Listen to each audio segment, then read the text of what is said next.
حضرت ابو بکر صدیق. میں نے کہا یہ محبت کی جنگ ہوتی ہے نا. حضرت علی کے ایک بھائی تھے جناب عقیل. جناب عقیل وہ جب انہوں نے کلمہ پڑھا تو نبی پاک کے بڑا قریب رہنے لگے, اور میرے نبی کریم صلی اللہ علیہ وسلم بھی ان سے بڑا پیار کرتے. حضور فرماتے تیرا کلمہ پڑھنے کی مجھے ڈبل خوشی ہوئی ہے. یا رسول اللہ کس طرح؟ فرمایا ایک میرا تو صحابی بنا ہے, دوسرا تو میرا بھائی تھا مسلمان ہو گیا ہے. حضور بڑا پیار کرتے. اب یہ محبت جو ہوتی ہے نا اس میں دوڑ بھی لگتی ہے اور یہ بری نہیں ہوتی, یہ دوڑ بڑی اچھی ہوتی ہے. حضرت عقیل اب قریب رہنے لگے. میں نے عرض کیا کہ نبی پاک اپنے ذاتی کام حضرت صدیق اکبر کو بتاتے تھے. گھوڑے کی تیاری کر, فلاں کام کرنا ہے, سیدہ فاطمہ کی شادی کرنی, ہر معاملے میں سیدنا صدیق اکبر پیش تھے. اب جب عقیل بن ابی طالب آئے تو حضور کا پیار تھا ان سے بھی, اب محبت کی جنگ چھڑ گئی. اب جناب عقیل کہتے ہیں میں کہنے لگا یار یہ کہیں پیچھے ہوتا ہی نہیں, ہر معاملے میں اسے پیچھے بٹھاؤ بھی تو آگے آ جاتا ہے, اس نے کیا کمال کر دیا ہے. کہتے ہیں آہستہ نا میں جوان تھا, ابھی نوجوانی کا عالم تھا, تو وہ خاص پہلو میں سمجھنے سے ابھی قاصر تھا. توجہ ہے آپ کی؟ کہتے ہیں ایک دن نا بڑی باتوں میں حضور فرماتے ابو بکر میرا گھوڑا تیار کرو, تو کہتے ہیں میں دوڑ, کہتا تو چھوڑ میں کرتا ہوں. کہتے ہیں وہ چپ کر جاتے. جتنی جگہ وہ مجھ سے بن سکا میں نے روکا. حضرت صدیق اکبر بولے, کہتے ہیں ایک دن نا مسجد کی پہلی صف میں بیٹھا تھا. میں نے پچھلے جمعے بھی کہا تھا اگے ہو بوے جڑا پہلوں آئے, یہ حکم ہے نا حدیث میں, پہلے آئے اور آگے بیٹھ جائے, گدنے پھلانگنے سے منع کیا. کہتے ہیں ابو بکر صدیق, توجہ ہے آپ کی, ان کی عادت تھی کہ جمعے والے دن مسجد کی صفائی کرتے اور صفائی کر کے سب سے آگے بیٹھ جاتے. بات ذرا میں نے قریب ہو کے سن دی, پاس بیٹھ جاتے. عقیل بن ابی طالب کہتے ہیں میں بھی آیا سیدنا صدیق اکبر, اور مجھے کئی دنوں سے جلال تھا کہ یہ پیچھے ہوتا ہی نہیں. کہتے ہیں میں آیا تو حضرت ابو بکر آگے بیٹھے تھے, تو میں نہ جان بوجھ کے, بچہ تھا اور محبت تھی سرکار سے, ابو بکر سے بغض نہیں کوئی, خدا رہا اس بات کو ضرور ذہن میں رکھیں. فرماتے میں نے کہا ابو بکر اٹھ. مزے کی بات یہ ہے کہ جس مسجد میں صدیق اکبر بیٹھے ہیں اس کی جگہ بھی انہوں نے خرید کے دی ہے. مسجد نبوی کی زمین کی سب سے پہلی رقم حضرت ابو بکر صدیق نے ادا فرمائی. اٹھ. کہتے اٹھے, پیچھے چل. توجہ ہے آپ کی؟ آنکھ کے تو ویکھے کو کسی نے, پاویں ماڑا ہوئے تو پاویں تو چھوٹا بندہ آکھے تو پھر تو دی خیر ہی نہیں, عمر میں چھوٹا ہو یا مال میں. اٹھ چل پیچھے. اللہ اکبر. حضرت علی دیکھ رہے تھے. کہتے ہیں سیدنا صدیق اکبر اٹھے پچھلی صف میں, پھر اس سے پچھلی صف میں, پھر اس سے پچھلی صف میں, 7ویں صف میں پہنچ گئے اور وہاں ہاتھ باندھ دیے. کہنے لگے شہزادے اجازت دے تو یہاں بیٹھ جاؤں, تو رسول اللہ کا خاندان ہے, اجازت دے تو یہاں بیٹھ جاؤں. حضرت عقیل کہتے ہیں بیٹھ جاؤ. حضرت ابو بکر صدیق چپ کر کے پیچھے مل جائے وہی کافی ہے. 7ویں صف میں شہزادے یہاں بیٹھ جاؤں. میں بیٹھ جا. ہاں بیٹھ گئے. نماز جمعہ پڑھا, سب چلے گئے. حضرت علی حضور کی بارگاہ, یا رسول اللہ عقیل کو تو کچھ سمجھائے. حضور نے فرمایا کیا ہوا؟ کہ حضور اکثر ابو بکر صدیق سے یاڑ جاتا ہے, آج بھی پہلی صف سے اٹھا کے 7ویں صف میں. شکایت تو حضرت عقیل کی لگ رہی ہے نا, اور حضور فرماتے علی تو عقیل کی چھوڑ, بتا ابو بکر نے کیا جواب دیا ہے. تو ابو بکر کی بتا, تو اس کی چھوڑ, تو اس کی, تو میرے دوست کی, میرے یار کی, میرے خلیل کی بتا. تو حضرت علی رو پڑے. کہنے لگے محبوبہ ابو بکر جیسا درد کہاں سے ڈھونڈ کے لائے. تو چپ کر کے 7ویں صف میں گیا اور اس نے کہا تو خون رسول ہے, تیری نسل پاک میں ہے بچہ بچہ نور, تو ہے نے نور تیرا سب گھران. چپ کر کے بیٹھ گئے. حضور نے فرمایا بلاؤ ابو بکر کو, عقیل کو بھی بلاؤ. دونوں آ گئے. حضور نے فرمایا ابو بکر جمعے میں کیا ہوا ہے؟ عرض کی حضور کچھ بھی نہیں. حضور نے فرمایا تجھے کسی نے صف سے اٹھایا؟ کہا نہیں یا رسول اللہ نہیں. آپ کو کس نے بتایا؟ حضور کیا؟ فرمایا نہیں میں نے سنا ہے کہ تجھے عقیل نے. کہا حضور وہ شہزادے آئے تھے, انہوں نے یار اتنا جذبہ دنیا کہاں سے ڈھونڈ کے لائے گی.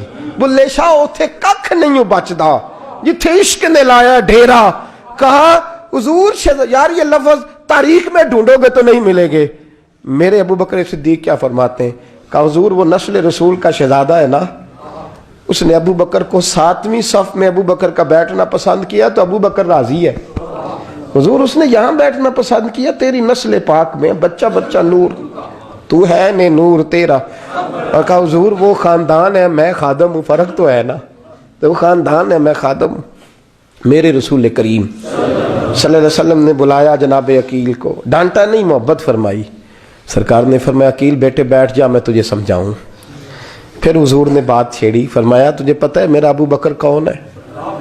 عرض کی حضور میں، فرمایا نہیں سن، مکے میں سارا مکہ میرا دشمن تھا، یہ میری تنائیوں کا دوست تھا۔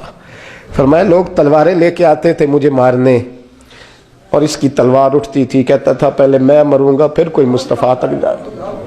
تجھے پتہ ہے یہ کون ہے؟ حضرت ابو بکر صدیق ہاتھ باندھے، حضور میں نوکر ہوں یا رسول اللہ، میں نے کوئی شکایت ہی نہیں کی۔ فرمایا عقیل یار ادھر بیٹھ بیٹھے، میں تجھے بتاؤں۔ کہا لوگ مجھے شیب ابی طالب میں قید کر آئے تھے، میری بیٹیاں پتے کھا کے گزارا کرتی تھی، یہ ابو بکر تھا پورے مکے میں جو ظلم سہ کے میرے تک غلہ اور اناج لے کے آتا تھا۔ فرمایا عقیل ادھر آ، میں تجھے بتاؤں، تیرا خاندان تیرا قبیلہ سوائے مولا علی شیر خدا کے، فرمایا وہ سب لوگ میرے ساتھ پیار کرتے تھے، ہمارے اوپر انہوں نے مکے کی زمین تنگ کر دی۔ فرمایا میں مکے سے نکلا تھا، ابو بکر کی بیٹی غار ثور میں کھانا پکا کے لاتی تھی، اس کا بچہ بکریوں کا دودھ لے کے آتا تھا۔ فرمایا یہ جان پہ کھیل کے میری نگرانی کرتا تھا۔ فرمایا تجھے پتہ ہے جس جگہ تو بیٹھا ہوا ہے نا، یہ مسجد کی زمین بھی ابو بکر صدیق نے خرید کے دی۔ حضرت سیدنا عقیل یا رسول اللہ غلطی، حضرت ابو بکر کہتے ہیں حضور واللہ و رسول و منو، میرے اوپر اللہ رسول کے احسان ہے۔ آخری لفظ میرے حبیب نے کہے، حضور نے فرمایا عقیل میرے پاس جس کے بھی پیسے آتے ہیں میں بگانے سمجھ کے خرچ کرتا ہوں، میں کہتا ہوں فلانے کے ہیں، وہ پوچھے گا کہاں لگے، لیکن ابو بکر کے پیسے آتے ہیں تو میں اپنے سمجھ کے خرچ کرتا ہوں۔ اور میرے رسول کریم صلی اللہ علیہ وسلم نے فرمایا میرے ساتھ جس نے نیکی کی میں نے بدلہ چکا دیا ہے، ابو بکر کا میں نے بدلہ دیا ہی نہیں۔ قیامت کے دن جب سب جنت میں جانے لگیں گے تو میں اس کا بازو تھام کے اللہ کی بارگاہ میں لے جاؤں اور میں کہوں گا یا اللہ میرے مولا، کلمہ پڑھنے سے لے کر غار تک، غار سے بدر تک، بدر سے احد، حنین، خندق، تبوک اور مزار تک، یا اللہ اس کی بڑی نیکیاں ہیں، اسے تو ہی بدلا عطا فرما۔ میرے دوستو یہ رنگ حضرت سیدنا صدیق اکبر، بس وہ اقبال نے کہا کہ صدیق کے لیے ہے خدا کا رسول اور اس سے آگے پیچھے کچھ نہیں۔ یہ جو ماننے کا انداز ہے نا، یہ دیکھیے نا، حضرت ابو بکر صدیق، بڑی دفعہ آپ نے بات سنی ہے لیکن اس بات کی لذت بڑی شاندار ہے۔ حضرت عمر نے طبیب بلایا ہے ابو بکر کو دکھانے کے لیے ملک شام، پہلے مانتے نہیں تھے، مولا علی کی سفارش ڈالی، پھر دونوں لے کے آئے، سیدنا علی المرتضیٰ بیٹھے ہیں، حضرت عمر بیٹھے ہیں، کہتے ہیں طبیب کو چیک کرو، ملک شام کا بڑا ڈاکٹر ہے۔ چیک کر لیا تو ڈاکٹر کہنے لگا کوئی مرض نہیں، کوئی تکلیف نہیں، کمزوری بڑی ہے، کمزوری بڑی ہے، ان سے پوچھے انہیں کیا مرض ہے۔ تو حضرت عمر کہنے لگے یار بول کیا مسئلہ ہے تجھے، کیوں اتنا کمزور، اتنا بیمار رہتا ہے، کیا پرابلم ہے، کیا مسئلہ ہے؟ تو حضرت ابو بکر صدیق نے آنکھیں کھولیں اور کہنے لگے عمر تو قسم اٹھا کے بتا، تجھے پتا نہیں مجھے کیا مسئلہ ہے؟ تو اٹھا نا قسم، جنہاں دے دل بر جانی بچھڑن، کون روے پھر تھوڑا، سب روگاں دائی روگ محمد جس کا نام وچھوڑا۔ تجھے نہیں پتا تو بول، اگر خبر ہے تو پوچھتا کیوں ہے؟ میرے دوستو کمال دیکھو، مدینے میں آج بھی مصطفیٰ کو سلام کرو تو ساتھ ہی صدیق اکبر لیٹے ہوئے، ساتھ ہی لیٹے ہوئے مدینے میں۔ ابو بکر صدیق روز رات کو جا کے اس کے گھر کا کام کاج کر کے آتے۔ کام بتاؤں کیا تھا اس کا، جاگ رہے ہیں آپ لوگ؟ اس زمانے میں نا لوگ باتھ روم گھر میں بنا لیتے تھے، شاید پرانے لوگوں نے دیکھے ہوں، وہ اس کے اندر ہی پیشاب پخانہ رہتا تھا، وہ آتے تھے ملازم تو وہ اٹھا کے باہر پھینکا کرتے تھے۔ وہ بی بی گھر کے اندر پیشاب کرتی، نابینا ہے، وارث کوئی نہیں، تو ابو بکر صدیق آتے، امیر آدمی، اور اس کا وہ پخانہ پیشاب اٹھا کے باہر پھینک کے آتے، پھر اس کے گھڑے میں پانی بھر کے لاتے، پھر اس کے گھر میں جھاڑو دیتے، پھر اس بوڑھی عورت کو کھانا کھلاتے، پھر اس کو خرچہ دیتے، پھر اس کو کہتے کہ فلاں آدمی کی تیرے پڑوسی کی میں نے ڈیوٹی لگا دی ہے، ضرورت ہو تو اس کو کہہ دینا۔ بڑے زمانہ خدمت کی۔ ایک دن حضرت عمر فاروق اس بی بی کے دروازے پہ چلے گئے، دستک دی، اس نے کہا کون ہے دروازے؟ کہا میں عمر فاروق ہوں، عمر بن خطاب ہوں، پتہ چلا ہے آپ لوارث ہیں، میرا دل کرتا ہے میں آپ کے گھر کا کام کاج کر دیا کروں۔ تو بی بی کہنے لگی نہیں، ایک بندہ آتا ہے کئی سالوں سے وہ کر رہا ہے مجھے وہی ٹھیک ہے، ایک آتا ہے بڑے سالوں سے کام کرتا ہے وہی ٹھیک ہے۔ تو حضرت عمر کہنے لگے میں نے بھی کام ہی کرنا ہے، کچھ اس سے کرا لیں، کچھ مجھے موقع دے دے نیکی کا۔ کہنے لگی نہیں وہی ٹھیک ہے۔ تو فرمانے لگے میرے اندر کیا نقص نظر آیا ہے، اماں جی مجھے بھی ٹائم دیں۔ تو بی بی کہنے لگی نہیں وہی صحیح ہے۔ حضرت عمر جذباتی آدمی تھے، جلالی آدمی تھے، کہنے لگے میں نے کہا نہیں مجھے بتاؤ میں کیوں نہیں کر سکتا۔ تو بوڑھی اماں کہنے لگی تجھ میں اور اس میں فرق ہی بڑا ہے۔ کہا وہ کیوں؟ کہنے لگے اتنے سال ہو گئے اسے آتے ہوئے، اتنے سال، تو پہلے دن آیا ہے اور آتے کہہ رہا ہے میں عمر بن خطاب ہوں، اپنا نام بتا رہا ہے، سالوں ہو گئے میں روز پوچھتی ہوں تیرا نام کیا ہے، وہ بتاتا ہی نہیں۔ وہ کہتا ہے اماں میں کام صحیح کرتا ہوں تو نام کو چھوڑو، نام بتا کے کیا کرنا ہے۔ فرمایا یہ تھوڑا فرق ہے، اس نے اتنے سالوں میں نام نہیں بتایا اور تو پہلے دن ہی آگے کہہ رہا عمر بن خطاب ہوں، تو ابا جی کا بھی نام بتا رہا ہے، میں نے نہیں کام کرانا، مجھے وہی صحیح ہے۔ نام نہیں بتاتا، نوکری پوری کر جاتا ہے۔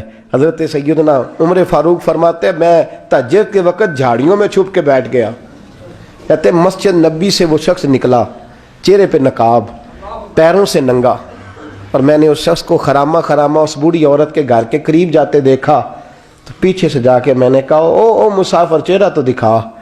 تو کہتے ہیں چہرہ اٹھایا تو ابو بکر صدیق تھے، صدیق اکبر تھے۔ حضرت عمر فاروق فرماتے ہیں میں نے کہا تو جوتی کو اتار کے آتا ہے؟ تو کہنے لگے جوتی سے جب چلتا ہوں تو پیروں میں آواز پیدا ہوتی ہے جوتے کی وجہ سے، پڑوسیوں کو تکلیف دینے کا مقصد تو کوئی نہیں نا۔ اور فرمایا جب جوتوں سے آواز پیدا ہوگی تو گلی محلے والے پوچھیں گے ابو بکر کدھر جا رہا ہے، تو میں نیکی کسی کو بتانا نہیں چاہتا۔ تو فرمایا ابو بکر کب سے آ رہے ہو؟ فرمایا چھوڑ عمر، بس دعا کر رب میرا آنا قبول فرما لے، تو دعا کر سرکار کی بارگاہ میں حاضری صحیح لگ جائے، چھوڑ میں کب سے آ رہا ہوں، کس وقت سے آ رہا ہوں، اس مسئلے کو چھوڑ، تو یہ دیکھ پانی پر نسویلیاں رنگا رنگ کڑے پرے آؤ سدا جانیے جس دا توڑ چڑھے۔ یہ بات آپ نے درجنوں بار سنی ہے، لیکن اس پر غور تو کرو میرے دوستو کہ حضرت عمر فاروق فرماتے ہیں جن دنوں تبوک کے لیے میرے نبی نے اعلان فرمایا میرے حالات اچھے تھے، ابو بکر کے اچھے نہیں تھے، مالی حالات کمزور تھے، کچھ مسائل تھے، میرے اچھے تھے۔ میری سرکار نے اعلان فرمایا کہ پیسے دو، فرماتے ہیں چونکہ میرے حالات بھی اچھے تھے تو میں نے کہا اس دفعہ پہلا نمبر میرا ہی ہوگا۔ فرماتے ہیں آدھا مال گھر کا، یہ بھی بڑی دلیری ہے۔ کتنا؟ بولیے اتنے تے ابے نو نہیں دس دے ساڑھے کو پیسے کنے نے، کہتے ابا جی مانگنا لین، والد صاحب کو نہیں بتاتے، ہماری جیب بکھری ہوتی ہے، ایسے ہی نانا کو مانگی نہ لے۔ آدھا مال حضرت عمر فاروق فرماتے ہیں آدھا مال میں نے بانٹ کے حضور کی بارگاہ میں، اور ساتھ میرا ارادہ ہے کہ ابو بکر آج میں نہیں تجھے آگے گزرنے دیتا۔ فرماتے ہیں مال پیش کیا، تھوڑی دیر گزری تو ابو بکر بھی آ گئے، اور منظر کیا ہے؟ کہتے ہیں انہوں نے قمیض پہنی ہوئی ہے بوریے کی، سر پہ ٹوپی کوئی نہیں، پیروں میں جوتا کوئی نہیں، سر میں ٹوپی کوئی نہیں، پیروں میں جوتا کوئی نہیں۔ کہتے ہیں ابو بکر صدیق آئے، سب کا مال آیا، مصطفیٰ کی بھی اتنی توجہ نہیں تھی، پر جب ابو بکر آئے تو میں نے مصطفیٰ کریم کے انداز بھی بدلے ہوئے دیکھے، اس شخص کے آنے پر بدلے ہوئے دیکھے۔ فرماتے ہیں میرے رسول پاک کے سامنے ہر چیز ابو بکر نے قدموں میں ڈھیر کر دی، اور ڈھیر کر کے نا چیزیں رکھ کے تو فٹافٹ پچھلی سائڈ پہ، کسی کو پتہ نہ چل جائے، پچھلی سائڈ پہ حضور کے۔ تو حضور نے فرمایا ابو بکر سامنے آنا، گھر کیا چھوڑ کے آیا ہے؟ فرمایا ہر چیز، پیچھے بیٹھ گئے۔ تو محبوب نے بازو تھام کے آگے کیا، فرمایا کیا چھوڑ کے آیا گھر؟ یہ اس بات پہ بات آپ نے پہلے بھی سنی ہے، لیکن ان لفظوں پہ غور کرو۔ ابو بکر نے یہ نہیں کہا حضور کچھ بھی نہیں میں سارا کچھ لے، یہ لفظ کہا ہی نہیں۔ اللہ کرے ہمیں اس عقیدے کو سمجھیں، اس نظریے کو۔ یہ ترمذی اور مشکات دونوں میں یہ لفظ موجود ہے۔ یہ نہیں کہا حضور کچھ بھی نہیں سارا کچھ لے آیا ہوں، یہ نہیں فرمایا۔ حضور نے فرمایا ابو بکر کیا چھوڑ کے آئے ہو گھر؟ توجہ ہے آپ کی؟ لفظ دیکھیں، کہا ما ابقیت اللہ و رسولہ، یا رسول اللہ گھر میں خدا کو بھی چھوڑ آیا ہوں، محمد مصطفیٰ کو بھی چھوڑ آیا ہوں۔